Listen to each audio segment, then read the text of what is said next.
Akalar, bugun mana 905-906 pultlarida eshik ochganda avariya yonib o'chadigan funksiyasini yaxshi ko'rsatib o'tamiz bu qator. Xo'p, birinchi bo'lib eshikni ochib qo'yamiz bir tarafda jitcha, keyin kalitni ochib olamiz. Kalit ochib qo'yganimizdan keyin, xo'p, birinchi bilan ikkinchi knopkani 3 sekund bosib turamiz. 1, 2, 3. Signal beradi. Signal bergan 4-knopka 6 marta bosamiz. 1, 2, 3, 4, 5, 6. 6 marta bosganimizda 6 marta signal beradi. Mashinani o'zi. Mana kerak. Keyin ochadigan knopkani bir marta bosib qo'yamiz.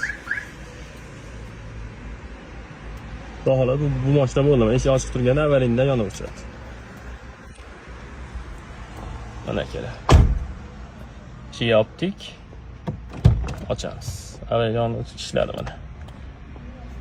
Akalar, kimga shunaqa qiziqarli ma'lumotlar kerak bo'lsa, like, podpiska bosib qo'yishni unutmanglar.